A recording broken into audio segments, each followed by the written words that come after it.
I'm excited to introduce the next lecture. Dr. Donna Snyder is a pediatric ethicist, team leader of the Office of Pediatric Therapeutics in the Office of the Commissioner at the FDA. She has worked at the FDA since 2012. She received her medical degree from the University of Virginia and completed her internship and residency at the University of Maryland. She completed a chief residency at Sinai Hospital in Baltimore and completed a pediatric fellowship at Johns Hopkins. She is board certified in pediatrics and a fellow of the American Academy of Pediatrics. I'm sure you'll enjoy her lecture. Hello, everyone. Today our topic is ethical considerations for clinical pharmacology studies in children.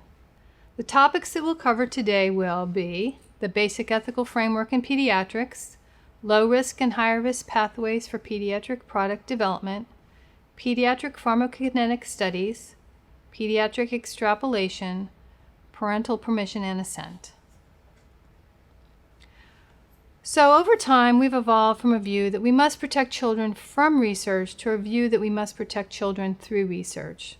We have an obligation to ensure that children are only enrolled in research that's both scientifically necessary and ethically sound. And children are widely considered to be vulnerable persons who, as research participants, require additional or special protections beyond those afforded to competent adult persons. This is the basic ethical framework in pediatrics, and it is as follows.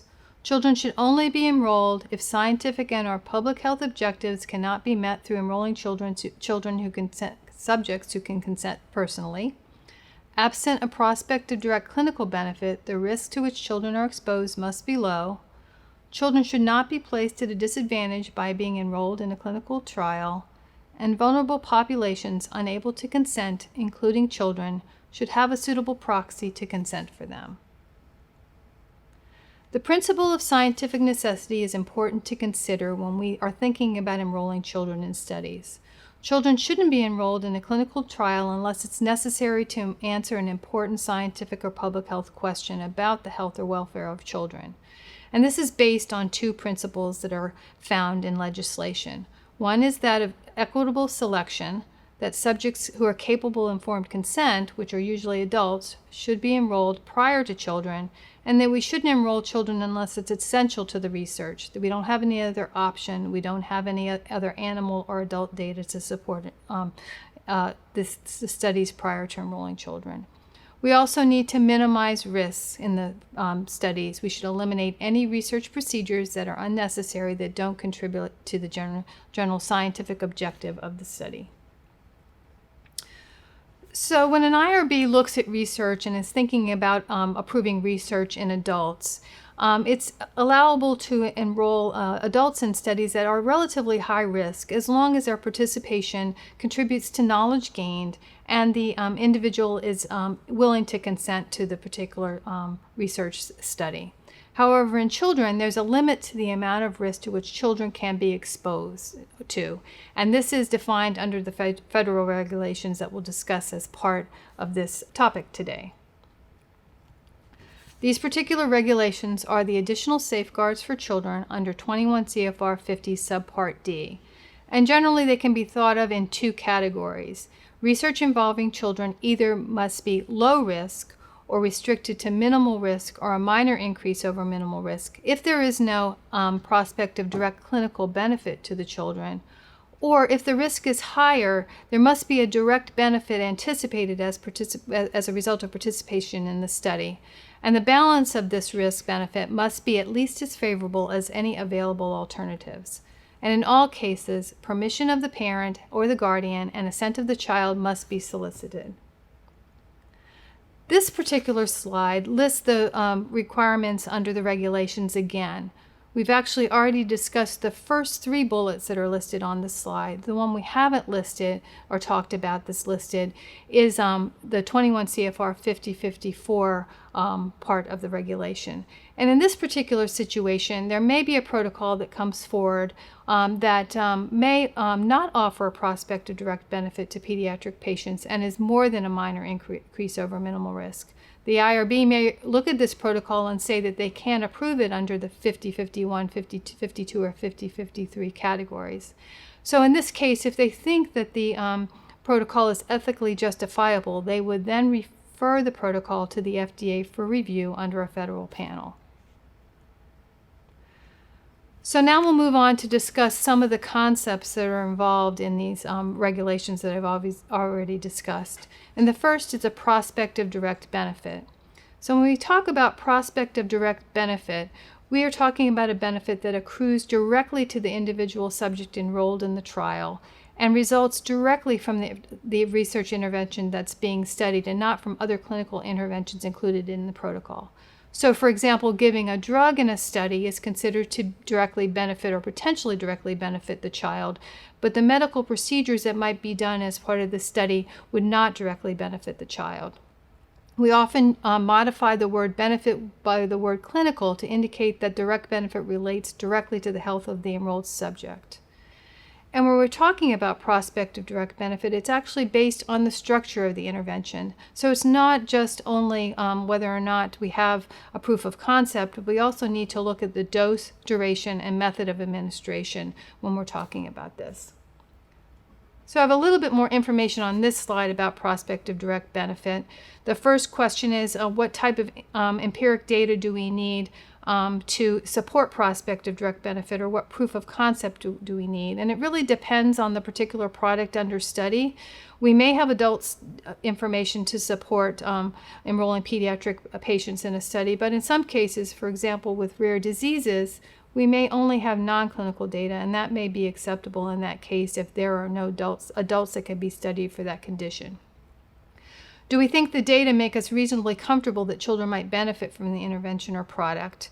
And this judgment may be similar to what we might make in clinical practice. Again, as I've already mentioned, the dose needs to be sufficient and the duration of treatment needs to be long enough to provide benefit.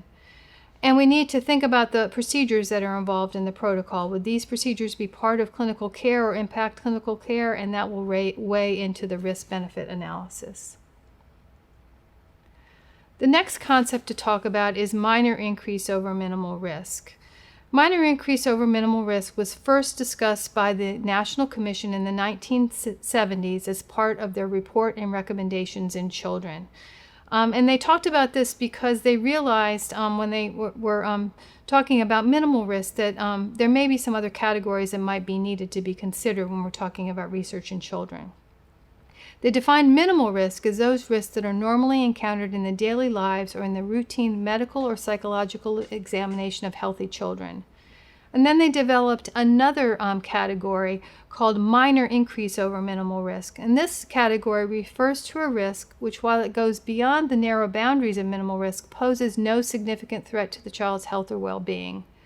In this particular case and in this category, this is limited to children with a disorder or condition or children who might be at risk for a disorder or condition. And this must contribute to generalizable knowledge about the child's disorder or condition.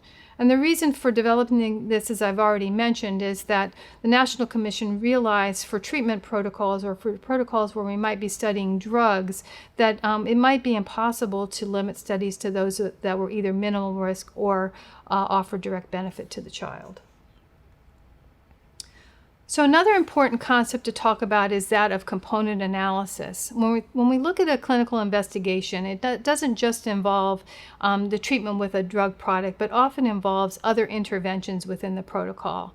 And when we look at these interventions in the protocol, we also need to look at the risks of those particular interventions when we're looking at the risk to pediatric patients.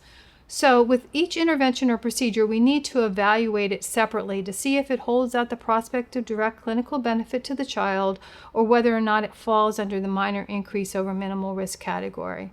And this approach also was consistent with recommendations that were made by the National Commission in the 1970s. Interventions or procedures that hold out the prospect of direct benefit should be considered under the regulations under 21 CFR 5052. And interventions or procedures that don't hold out the prospect of direct clinical benefit should be considered under 5051 or 5053. And the reason we need to do this is that because if we fail to carefully distinguish the different components of a clinical investigation, we may end up letting studies go forward where the risks in the protocol exceed the risks that are acceptable for involving pediatric patients in the study. So now we'll move on to talk about some examples in pediatric PK studies that relate to the concepts that we've already discussed. First of all, the administration of a single dose of an investigational product, or what's considered to be a PK study, generally doesn't offer a prospect of direct benefit to pediatric patients. One exception might be the situation where you might give a drug to treat pain. We know that one dose of a drug to treat pain may treat the pain, and in this case you might also collect a PK sample. But in most studies for chronic conditions where several doses of a drug are needed to provide clinical benefit, a single dose wouldn't offer a prospect of direct benefit to a pediatric patient. There is another possibility, though, in terms of looking at PK studies. We might look at them under the category of a minor increase over minimal risk, as we've already discussed. These particular studies would require a drug that has a very well-defined safety profile. We have existing safety data on the product, potentially in adults or in a product that may have already been out on the market for a while. But in this particular situation, the children would still need to have a condition or be at risk for a condition. And then there's a third opportunity for collecting PK data in a study, and that would be within the context of another study that offers a prospect of direct benefit. So, for example, you might have an open label study that's using a product to treat a particular disease, and during the course of that disease, you might decide to collect PK samples and use that so you can study the pharmacokinetics of the drug. So I've included a few examples here to specifically look at this. So in this particular example, a study is proposing to administer a single dose of a product being used to treat depression in children. They plan to collect serial PK blood samples to evaluate the PK of the product. The product is a new molecular entity, so there's no data on use in children and very limited data in adults. Several doses are needed before a clinical effect on depression is seen, so there's no effect with one dose. In this particular setting, the use of the product in study offers no prospect of clinical benefit to pediatric patients. What the researchers should consider is conducting a single-dose PK study in adults and using the data to support a multi-dose study in pediatric patients that is designed to offer a prospect of direct clinical benefit. The second example is a study proposing to collect PK information after a single dose of an over-the-counter cough and cold preparation. In this particular case, the product safety profile is well characterized, and the study has defined children in the study to either have plans to enroll children in the study who either have an upper respiratory tract infection or are at risk for a future URI based on certain criteria such as the frequency of past infections, number of people in the home, or exposure to others in a preschool or school-age setting. The use of the product in this study is acceptable, and although the children who don't have a URI yet don't benefit, the use of the product is low risk or a minor increase over minimal risk. The third example is a study that proposes to collect an occasional sample to look at the PK characteristics of a drug in children who are already being treated with the drug as part of standard of care. So the study itself doesn't involve giving a drug, but only involves collecting blood samples and data collection. Samples in this particular study are planned to be minimized in order to not overly burden the children, limited to one or a few samples, and collected as possible at the time of other blood draws. The collection of PK data in this study could be considered to be minimal risk or a minor increase over minimal risk, depending on the frequency of the sampling and the volume of blood collected. These studies are often referred to as opportunistic studies. So I included a slide on acceptable pediatric blood volumes because I think it's important to consider when we're thinking about PK studies in children, because we need to draw blood to collect that information. So these are the points that I think are important to consider. The blood sample volumes needed for these studies should be limited to the least possible volume and frequency required to minimize the risk and burden to the child.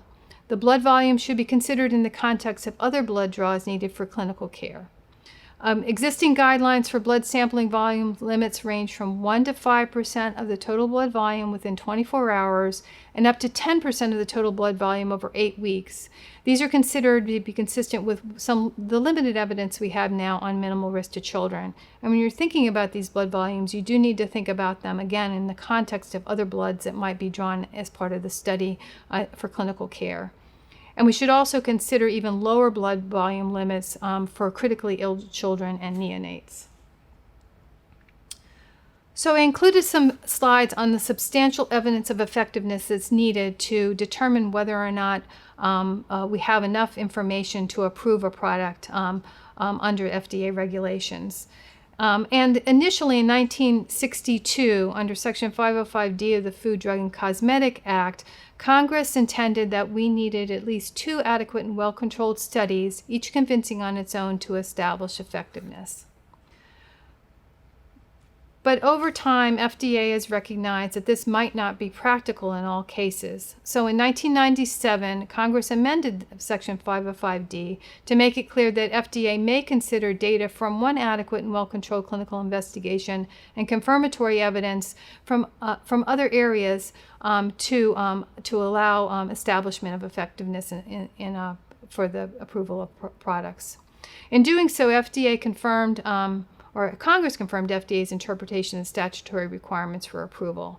And we've used this flexibility in many cases for pediatric product development, particularly to approve drugs for rare diseases. So now we'll move on to discuss a concept called pediatric extrapolation. And what pediatric extrapolation is that we may allow adult information on efficacy to be applied to pediatric patients. The use of extrapolation was first introduced in the 1994 Pediatric Labeling Rule and states the following: if the course of the disease and the effects of the drug are sufficiently similar in adults and pediatric patients, FDA may conclude that pediatric effectiveness can be extrapolated from adequate and well-controlled studies in adults, usually supplemented with other information obtained in pediatric patients. A study may not be needed in each pediatric subpopulation if data from one subpopulation can be extrapolated to another. So, for example, you might collect data in adolescent patients, and then you can extrapolate that data to younger pediatric patients. Efficacy can be extrapolated, but dosing and safety can't be extrapolated, so we still need to have studies to collect that information. This particular algorithm comes from the guidance that's listed at the bottom of this page, and it describes pediatric extrapolation. And FDA is actually moving away from defining extrapolation in terms of full, partial, and no extrapolation. But what's important to note on this slide is the importance of collecting PK information and exposure response information to support pediatric extrapolation. So finally, when discussing pediatric extrapolation, the selection of an appropriate dose and the assessment of pediatric-specific safety can't be extrapolated. And when we're thinking about extrapolation of efficacy, it requires an understanding of the disease pathophysiology and the mechanism of therapeutic response to the investigational product. In addition, sometimes bridging studies may be required to support extrapolation in addition to what I've already discussed. And one further concept that I wanted to mention is that with pediatric extrapolation, we do need to think about appropriately designing adult studies to support pediatric extrapolation. And by appropriately designing adult studies and thinking about these considerations that I'll go through on this slide, we may be able to better inform those pediatric studies.